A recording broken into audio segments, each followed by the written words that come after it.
وہ مشہور حدیث قصہ کے اندر اور اس کے علاوہ بھی کہ جب بچے گھر میں آتے ہیں تو بیوی ان سے مخاطب کیسے ہیں. بہت تیزی سے میں نے بیٹی، زوجہ اور ماں کے لیے بہرحال آپ کو زحمت دے رہی تھی. جب بچے گھر پر آتے ہیں تو بیوی ان سے خطاب کیسے کر رہی ہیں؟ یا قرۃ عینی و ثمرۃ فؤادی، اے میری آنکھوں کی ٹھنڈک. یہ ماں بچوں سے ایسے بیہیو کر رہی ہے. آج کی ماں بچوں سے کیسے بیہیو کرتی ہے؟ دور ہو جاؤ آنکھوں سے. اس کی وجہ کیا ہے؟ اس کی وجہ یہ ہے کہ خود ہماری تربیت خود نہیں ہے. وہ روایات کہتی ہیں بچے کو دن میں 12 دفعہ بوسہ دیا کرو. وہ کیوں؟ اس کے اندر اعتماد بے نفس بڑھتا ہے، کانفیڈنس آتا ہے. بچوں کو سینوں سے لگایا کرو، اسے شیلٹر چاہیے. بچوں کی خود روایات ہیں، حتیٰ بچوں کی کنگھی کرنا بیٹیوں کے خود اس کے اپنے اثرات ہیں. لیکن آج زمانہ جہاں جا رہا ہے، خاص طور پہ جب سے یہ موبائل آ گیا ہے، ماں اپنے موبائل میں، ابو اپنے موبائل میں، بچے اپنے موبائل میں، سب اپنی زندگی گزار رہے ہیں. کوئی گھر والے ایک دوسرے کے ساتھ نہ بیٹھتے ہیں نہ بات کرتے ہیں. خوب ظاہر ہے سب کچھ ٹوٹ گیا ہے، اور دشمن یہی چاہتا ہے کہ یہ گھر بکھر جائے. جب گھر بکھر جائے گا تو پھر معاشرہ کبھی بھی اچھا نہیں ہو پائے گا. کیونکہ یہ جو ماں ہوتی ہے، بعض کہتے ہیں خوب گھر کے اندر بیٹھی کون سا کام ہے؟ امام خمینی فرماتے تھے سب سے بڑا کام اور ظریف ترین کام خاتون کا گھر کے اندر ہے. کیوں؟ کہ اگر وہ ایک شخص بھی سوسائٹی کو دے تو اس نے اپنا کام کر لیا. آج دنیا جن لوگوں کی وجہ سے چل رہی ہے ان کے پیچھے وہ گمنام مائیں ہیں جن کا نام نہیں ہے، جن کو کوئی جانتا نہیں ہے، مگر ان ماؤں کے یہ اولادیں ہیں کہ آج دنیا کو چلا رہی ہیں. یہ سامنے ہے.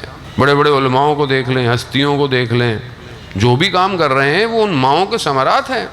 کل میں پڑھا تھا ایک جگہ شیخ انصاری کا واقعہ. شیخ مفید کتنے بڑے عالم دین تھے، کتنا علم تھا، کتنے بات کی جتنے بھی 100-150 سال کے آس پاس جتنے بھی تھے سب مجتہد انہی کے شاگرد انہی کی چیزوں سے تھے. جب ان کی والدہ آئیں، نجف پہنچی، تو ہر خاتون کو جب پتہ چلا نجف کی، تو آ کر ان کے ہاتھ چوم رہی ہیں، ان کا احترام کر رہی ہیں. تو انہوں نے اپنے بیٹے سے پوچھا مرتضیٰ کیوں میرے ساتھ ایسا کر رہی ہیں؟ اب وہ نہیں بتانا چاہتے تھے کہ میری وجہ سے کر رہی ہیں. کہا کیونکہ آپ ہر وقت وضو کی حالت میں رہتی ہیں، آپ تہجد گزار ہیں. تو وہ آگے سے کہتی ہیں کہ بہت سارے لوگ ہیں ایسے، تو بہت سارے لوگ ہر وقت نماز وضو میں رہتے ہیں اور یہ وہ.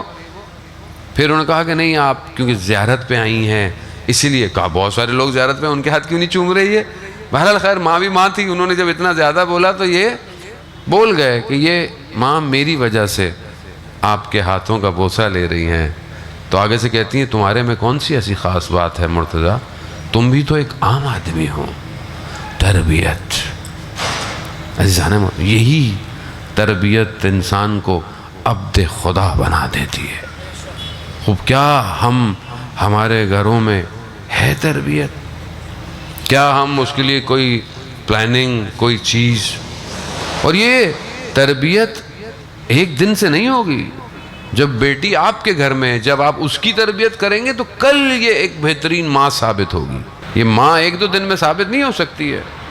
خوب اس کی وجہ کہ جو جوان اپنے لیے ایک زوج کا انتخاب کر رہا ہے تو اس کا ہدف کیا ہے انتخاب کرنے کے لیے؟ وہ کیا انتخاب کر رہا ہے؟ کیا وہ اس کا انتخاب کر رہا ہے کہ اسے خدا کا قرب حاصل کرنا ہے، خدا تک جانا ہے، یا نہیں آج دنیا پہ انٹرنیٹ پہ تصویر پسند آ گئی، فیس بک پہ شادی ہو گئی، فلانا ہو گیا، شادی ہو کے آئی تو فلٹر اتنے لگے ہوئے تھے تو پتہ ہی نہیں چلا کہ یہ کچھ اور ہے. خوب پھر سب ایسے ہی ختم ہو جائے گا. نہ خاندان دیکھے، نہ تربیت دیکھی، نہ گھر دیکھا.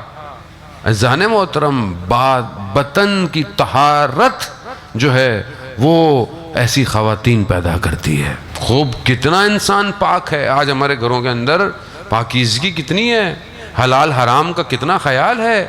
لقمہ حلال آ رہا ہے کہ حرام آ رہا ہے. اور یہ جو ٹی وی میڈیا اور یہ جو ڈرامے اور فیس بک اور انسٹاگرام یہ جو ہر وقت صبح شام چل رہا ہے، خوب یہ انسان بنا رہا ہے کہ حیوان بنا رہا ہے؟ خوب انسان اپنی صرف خواہشات اور شہوت کو پورا کر رہا ہے. تربیت کتنی ہے انسان کی. خوب یہ تو کبھی بھی کوئی ایسی خاتون نہیں دے گی معاشرے کو کہ جس کے وطن سے جو ہے وہ وقت کے امام کے سپاہی پیدا ہوں گے. بڑی ذمہ داری ہے عزیزان محترم. ایام فاطمیہ کا مطلب یہ ہے کہ گھر کو فاطمی بنائیے، گھر کے اندر فاطمی کردار ہونا چاہیے.